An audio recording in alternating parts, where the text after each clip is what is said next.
ka-Jeep Trip. So nandito tayo ngayon sa Barangay Darangan, Binangonan, Rizal. At ating iba-vlog itong si Impressive.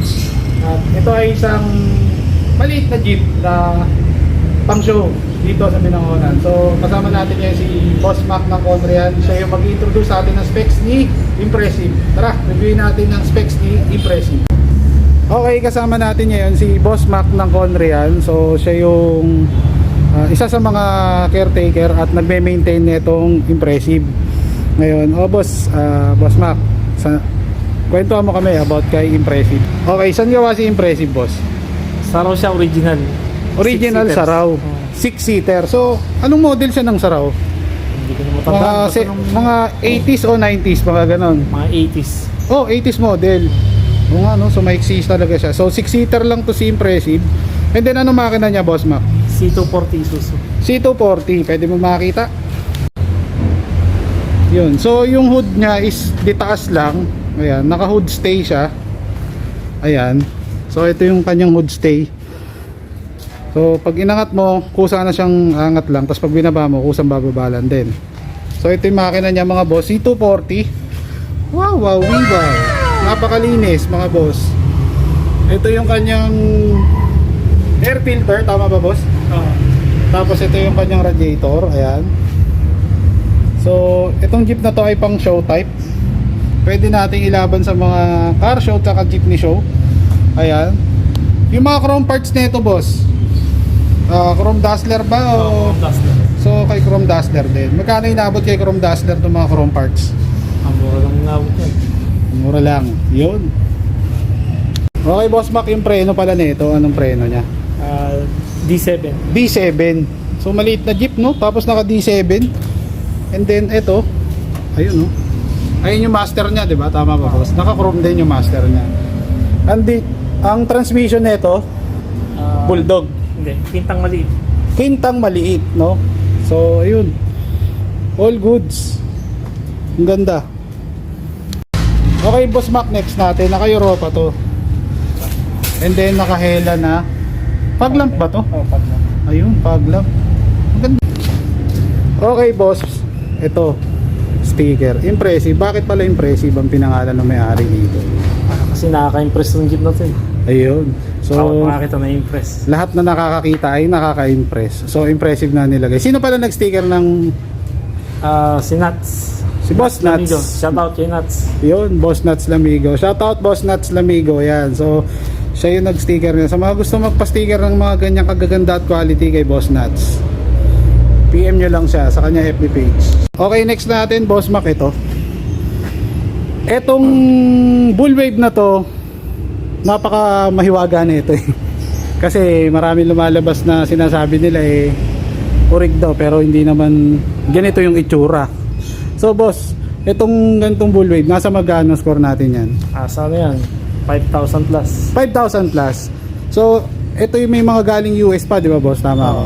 So sino gumawa pala nito, boss? Yung ginawa ni Amang sa Valenzuela. Yun, si Amang ng Valenzuela. Shoutout kay Boss Amang ng Valenzuela. So siya lang ang gumagawa na itong mga ganito. Kasi ito, pag once na galing US, ano siya, hindi siya kasama, hindi kasama tong poste.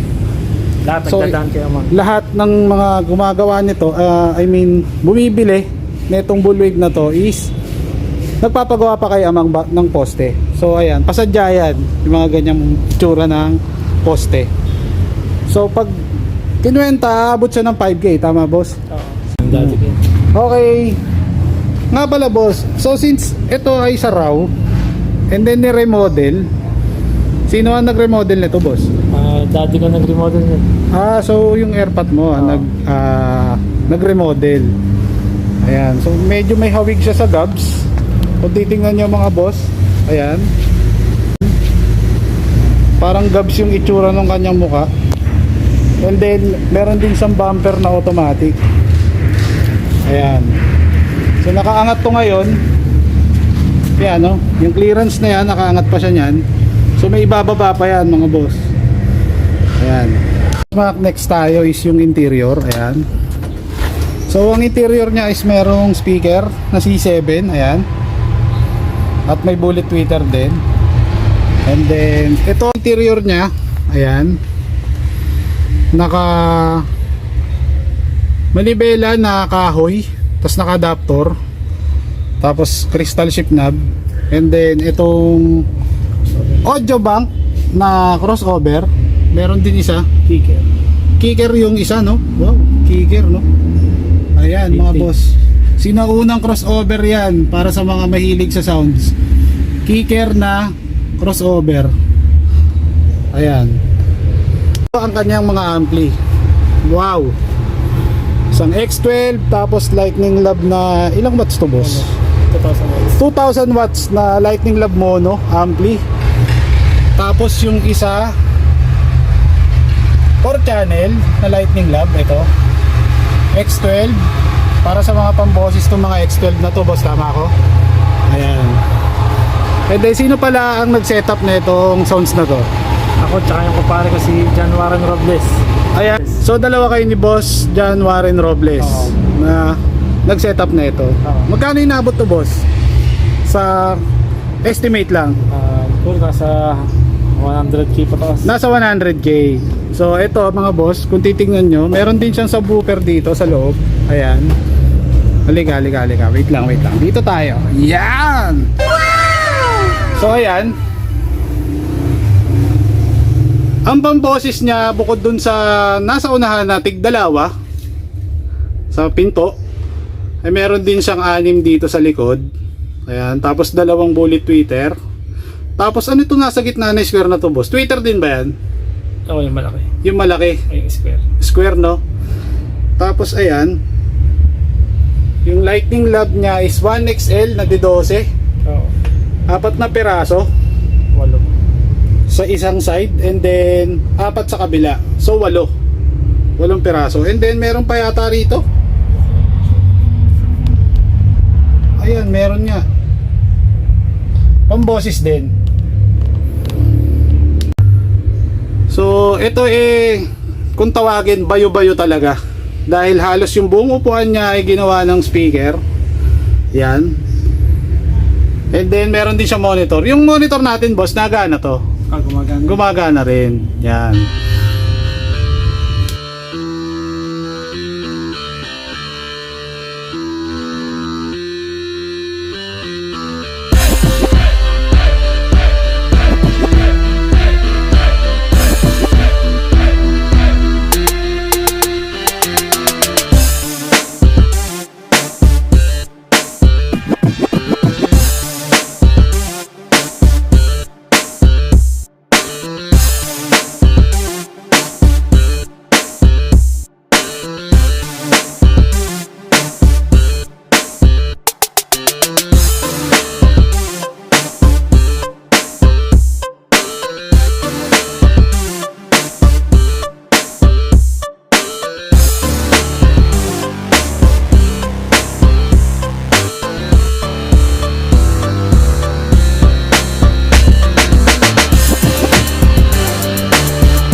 Ayan. Tapos next nito, ayan, yung gulong niya.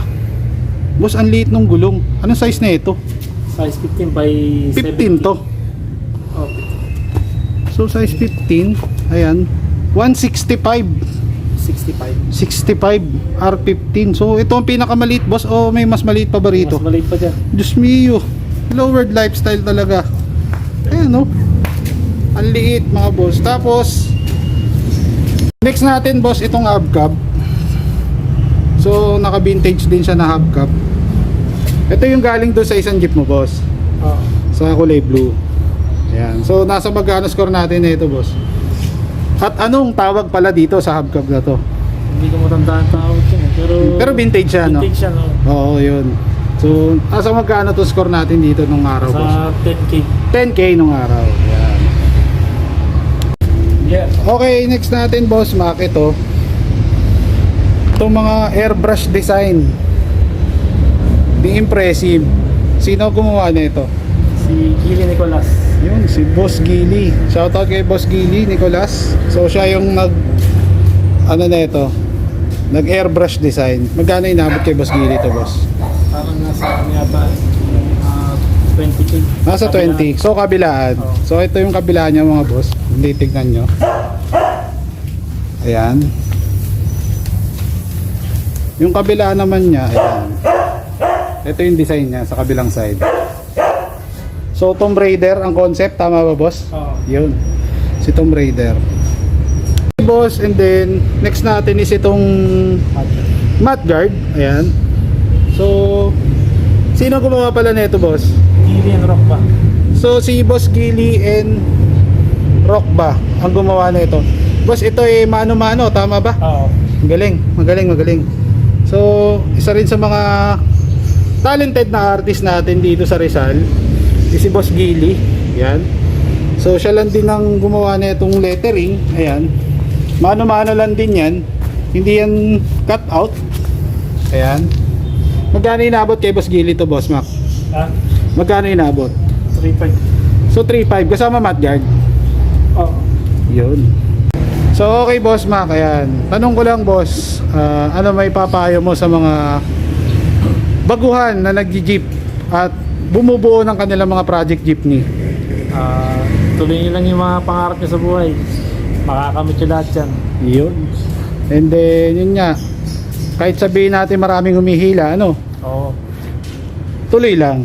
Hey, Boss Mac, shout out. Sino shout out natin? Shout out, Randy Gold. Randy Gon, sino pa? Gili Motors. Gili, sino pa? Max Shop. Mac Shop. Boss Gerald. Boss Gerald. Boss Denny. Boss Denny, Santiago. Siyempre, boss natin yan. Amang. Si Amang ng Valenzuela. Sino pa? Team Cabisyo, siyempre. Kabisyo, Boss Christian. Yan. Boss Christian Benaventura ng Team Cabisyo. Tapos si Boss RR ng Musmos. Yan. Shoutout natin. Boss Lebron ng Palibot at Kabalen Jeepers. Yan, shoutout na rin. Tapos, sino pa ba? Yun, yun na lahat. So, tapusin na natin tong vlog. At maraming salamat sa lahat ng mga nanood since day 1. Shoutout kay Joshua San Victores, Kurt Troy Odiber, Tropan Traxas, Itol Mingo, Bobby Mingo, Jepoy Abiles, RJ De Leon ng Newsboy, Jay Molano na Exclusive, Richard Molano ng Simplicity, Boss Dennis Santiago, and then sa lahat ng mga hindi ko pa nabate, ayan, maraming salamat sa panonood. So please like and subscribe, marami pa tayong naka-line up. Babush!